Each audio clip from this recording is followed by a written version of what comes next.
देश में मंदिरों की स्थिति क्या है ये सबको पता है। मंदिर को लेकर के प्रधानमंत्री मोदी बड़ी बड़ी हाँकते हैं, लेकिन राजस्थान के झालावाड़ जिले में मनोहर थाना ब्लॉक के पिपलोदा गांव में जो हादसा हुआ, 35 छात्र थे और लगभग 7 की मौत हो गई और लगभग सभी घायल अवस्था में। इस पर शिक्षा मंत्री का बयान आता है कि मेरी जिम्मेदारी है, मैं शिक्षा मंत्री हूँ, मेरे सिवाय किसकी जिम्मेदारी होगी। जब उनसे पूछा गया कि आपको इस्तीफा देना चाहिए क्योंकि विपक्ष इस्तीफा की मांग कर रहा है, विपक्ष नहीं, पूरा राजस्थान और जितने भी माँ बाप है वो सब इस्तीफे की मांग कर रहे हैं, करेंगे। शिक्षा मंत्री साफ कन्नी काट जाते हैं कि मुख्यमंत्री निर्णय लेंगे, इस्तीफा मंत्री देंगे, मुख्यमंत्री स्वीकार करते हैं। अभी हाल ही में धनखड़ का इस्तीफा हुआ या लिया गया, वो बहस का विषय है। इधर राजस्थान का घटनाक्रम ये साबित करता है शिक्षकों की जिम्मेदारी दे दी गई और 5 को सस्पेंड कर दिया गया। शिक्षा मंत्री ने इस्तीफा अभी तक नहीं दिया। बारिश में स्कूल बंद होने के आदेश दिए गए थे, क्योंकि बहुतेरे ऐसे स्कूल हैं। सर्वे किया गया तो 35% स्कूल की इमारतें जर्जर अवस्था में हैं। बारिश के दौरान कलेक्टर का आदेश था कि स्कूल बंद रखा जाए। कलेक्टर ने स्वीकार किया है कि पिपलोदा का स्कूल उस लिस्ट में नहीं था जो जर्जर है। तो इससे ये साबित होता है कि सर्वे जो किया गया उसमें जर्जर स्कूलों की सूची बनी, उसमें पिपलोदा सुरक्षित स्कूल घोषित किया गया, इसलिए वो स्कूल चल रहा था, बारिश हो रही थी। बेशक स्कूल के टीचर बाहर थे, पोए खा रहे थे। इतना भी कहा गया बच्चों ने कि अंदर कंकड़ गिर रहे हैं, लेकिन कोई भी शिक्षक इतना संवेदनशील नहीं था कि बच्चों की बात को तवज्जो देता और अंदर जाता और बच्चों को बाहर लाता, और यह हादसा घट गया। शायद इसीलिए 5 को सस्पेंड कर दिया गया। अगर 5 को सस्पेंड किया गया है तो शिक्षा मंत्री अपना इस्तीफा दे करके, क्योंकि राजनीति में नैतिकता जरूरी होती है और राजनीति में आज ही नहीं, छोटे छोटे हादसों पर कई मंत्रियों ने इस्तीफे दे करके अपनी जिम्मेदारी कबूल करते हुए बाहर आ गए। उसकी जांच होगी, पड़ताल होगी, उनके मंत्री रहते हुए ऐसा नहीं हो सकता। इसीलिए मंत्रियों ने इस्तीफा दिए, लेकिन पिछले 11 साल में अभी तक एक मंत्री ऐसा नहीं हुआ जिसने इस्तीफा दिया हो। वो धनखड़ ने इस्तीफा दिया तो उसका कोई कारण नहीं था, बल्कि वो अंदरूनी लड़ाई थी जिसके तहत दबाव में इस्तीफा लिया गया, धमकी दे करके लिया गया, जो आज भी बहस का विषय है। बारिश में स्कूल बंद के आदेश के बावजूद स्कूल चलना ये कई तरह की व्यवस्थागत खामियों को बताता है। मनोर थाना ब्लॉक का पिपलोदा का स्कूल बना मृत्युशाला, ये अखबार की खबरें में साया हो रहा है। 35 स्कूल थे, उनमें से 21 घायल थे और 21 घायलों में 7 उसी समय मर जाते हैं, 9 गंभीर बताए जा रहे हैं। सुरक्षित 35 में से कोई भी नहीं है। जिलाधिकारी का वक्तव्य आता है जो सबके सामने है। शिक्षा मंत्री जिम्मेदारी लेते हैं, लेकिन इस्तीफा अभी तक नहीं दिया गया। यह व्यवस्थागत हत्या है। स्कूल का फर्श बच्चों के खून से सना होता है। सवाल ये उठता है कि शिक्षा का मंदिर इतना जर्जर क्यों है। आधुनिक दौर में मंदिरों को लेकर के देव स्थान बनाए जाते हैं, और उनको अलग से ऐड दी जाती है, बिजली का खर्चा माफ़ किया जाता है। ये सब मंदिर के नाम पर होता है, और मंदिर में जो चढ़ावा आता है उससे वो बिजली का बिल अदा कर सकते हैं, लेकिन वो पहले से माफ़ किया जाता है। इधर स्कूल के बिजली के बिल स्कूल वालों को जमा करने होते हैं।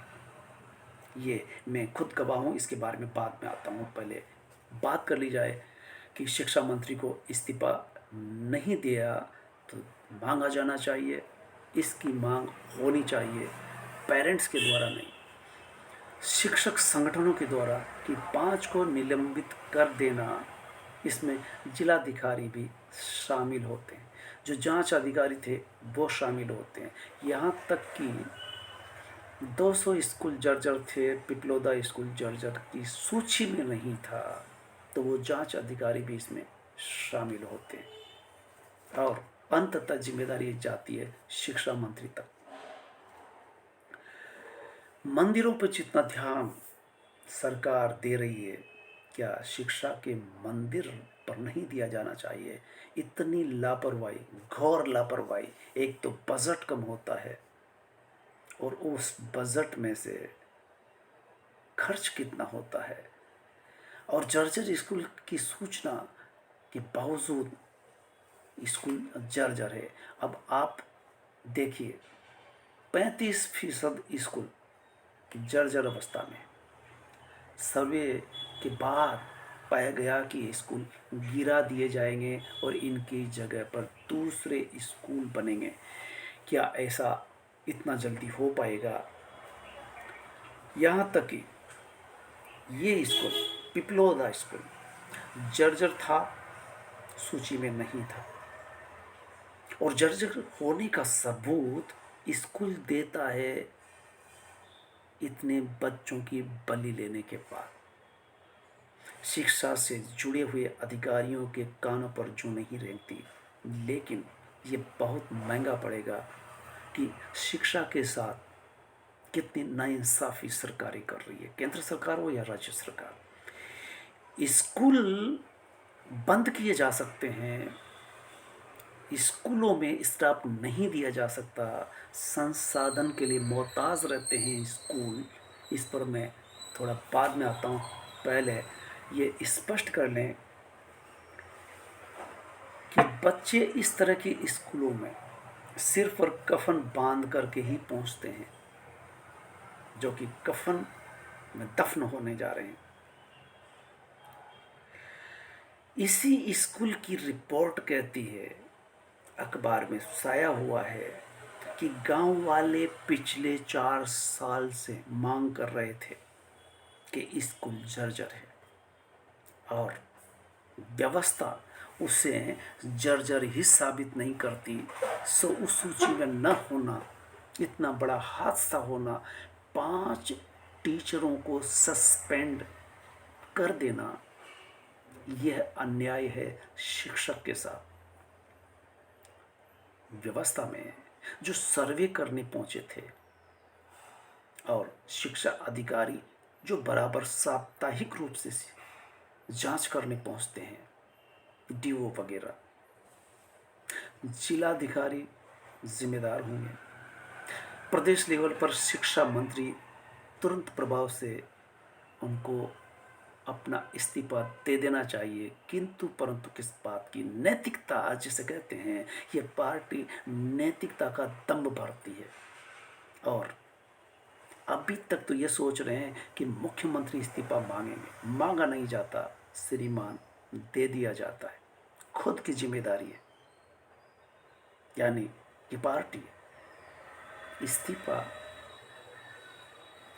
देती नहीं, या फिर जिससे नाराज़गी हो और जिसकी रीढ़ की हड्डी झुकी रहे, तब तक आप सबको बर्दाश्त करते हैं, चाहे वो कितना भी भ्रष्टाचार क्यों न करता रहे, चलेगा।